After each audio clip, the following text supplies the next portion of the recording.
Welcome to another gold update. Okay, so this is where we left it yesterday when I said, hey, it's time to chill. And you saw the video, and I don't know, what did you do with it? What did you think about it? Right? Now, I'm just going to zoom into the 1 hour for a second, and maybe to the 15-minute. Right? Now, when you heard my words, what did you think in your mind? Did you think, yeah, maybe it is going to make a wave 5 down and then we're going to go up? Did you think that? Right? Just because I said it? Now, this is why you have to be very careful about who you listen to. Okay? This is a test. Yes, it is. I said maybe it will make a wave 5. Maybe it's an ending pattern. Maybe it's a weak pattern, but it doesn't look weak. Maybe it's going to make a wave 5, but that doesn't matter right now because we're looking at the future. Do you remember I said that? Okay, now this is a problem that happens with everybody, right? If you're not dialed into the waves, if you're not just trying to extrapolate, if you're not just bullish too much in one direction and you're not focusing on the now, I notice this happens a lot with Bitcoiners. A lot of them are like, don't worry, it's just a pullback. It's just buy the dip, right? I totally understand buy the dip, totally get it. But it's reckless behavior. It is, it totally is.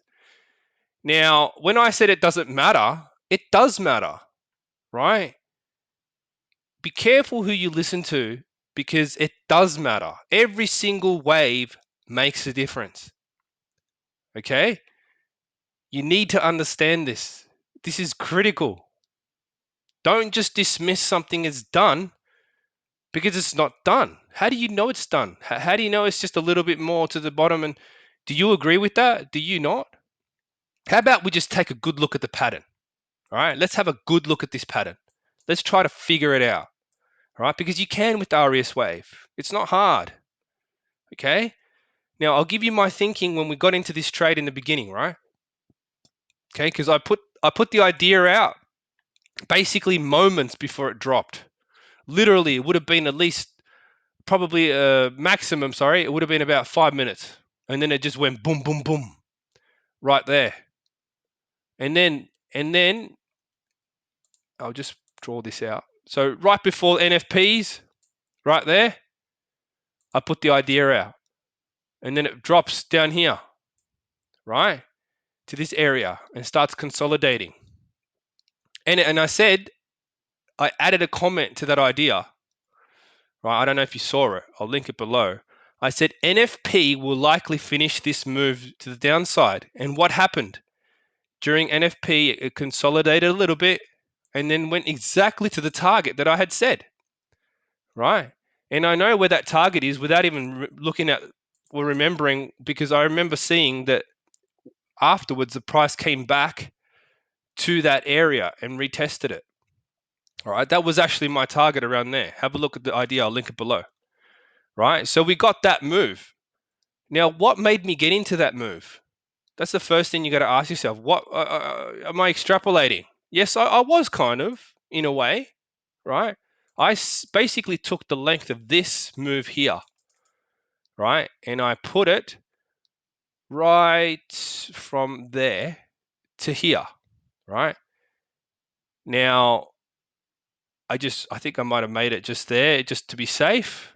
But at the end of the day, I went to bed happy, right? And then all this rest of this move happened afterwards while I was asleep. And then I woke up to this move up here. So what's the point, right? If you're going to go to bed, you just set your target, you take the profit and you leave it, right? Because it's going to gyrate and fluctuate. You don't know what to expect, right? But now, upon looking at this pattern again, I can see clearly now that there's a 5-wave move here, okay? That's not a three-wave move. Initially, I did think that this could be a three-wave move for wave 3, right? Which is part of the reasoning behind when I said the NFP will finish this move off. However, it was only half of the move. Say that again. Half of the move, right? So where's the other half? It hasn't happened yet, right? It hasn't happened yet. It's going to happen after this correction. Do you know where this correction is right now? Do you know at what stage? Is it ready to drop now? Boom. Well, obviously the market's not open, but at the open, what's going to happen? Nothing, because the correction's not over yet. Okay? So this is key right here. This wave here, this three-wave move, that's key to the whole structure. Key, right? It means that the wave 3 has to be a three-wave move. Has to be. So it does matter. It has to be a three-wave move. So the rest of it is about to happen soon. You get me? Comprende, amigo? Right? So the deal is here that we have to wait for this correction to happen, right? And then we're going to go short again. And we're going to take the same length, right? The same length from there to there. Yep, about that. From the point where I cannot tell you right now. It hasn't happened yet, right? It hasn't happened. Okay, we're going to see wave 3. It hasn't happened yet. Okay, now just remember that again. If I have to say it again, it's not going to be good, all right? So I will be putting a short trade idea out again, right? Just like we did here. And this time I'll try to put it out a bit earlier for you because, you probably want to get into the move ahead of time. But I'll give you the correct levels, right? If you remember my idea, my stop was this short. It was literally this short, and we got this move here. All right. Now this time I can set the target much further, right? Instead of here, it'll give us all this extra because we know based on the waves what to expect. Okay, so watch out for that idea. I will be putting it up soon. And we're going to get this whole move. I have no doubt we're going to get this whole move because even after that, we still have to see wave 4 and 5. So either way, this is going to complete the target. Okay. Now, in terms of where is this going to fall down, blah blah, all that sort of stuff, right? Well, let's take a trend line to there and to about there, right? Now, will it fall that far? Wouldn't be surprised. Wouldn't be surprised. Okay? Would not be surprised. And then that means we're still expecting that move that I talked about in yesterday's video, right? We are expecting that move still, but we're just not expecting it yet. Okay? Not yet. So D wave will come at some point, right? But we're not going to worry about that yet because this C wave is still in progress. We're not even halfway through it yet. Well, technically we are halfway through it, but we're still trading it, okay? We're still making money off it. Now, what is this red line here that I have? Like, I can't even remember why it's there. Let's go back in time and have a look. The top? Yeah. I mean, around this point in time, we're dealing with, key levels, right? Key levels. So if you put this level here, and let's get rid of this one and put this level there, right? Let's go back to the 15-minute for a moment. Let's see how these levels are interacting, right?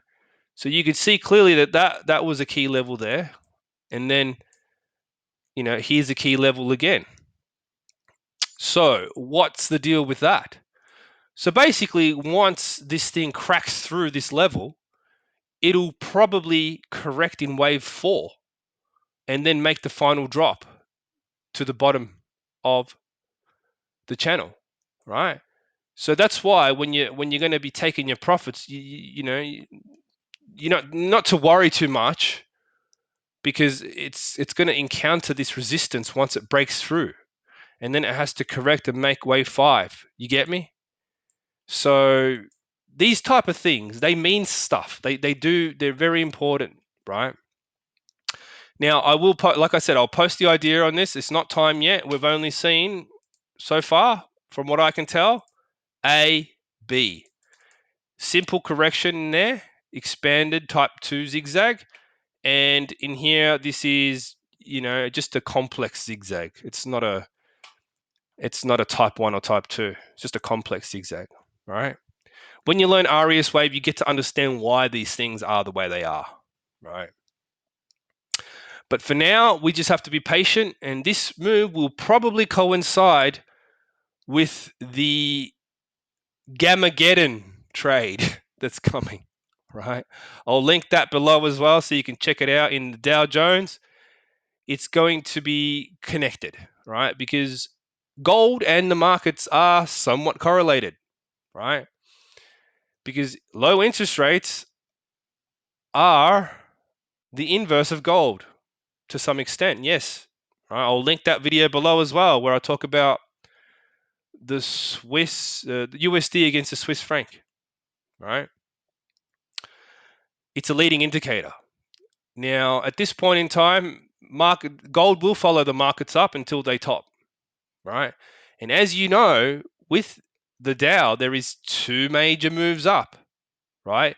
So what are we waiting for in this market to complete the move? Think about it. Think about it, right? We're in wave 3 to zigzag. Now, wave 5 is going to be a zigzag. What's that? How many moves is that? It's a 3-wave move, right? 1 up, 1 down, 1 up. What's going to happen in the Dow Jones? 1 up, 1 down, 1 up.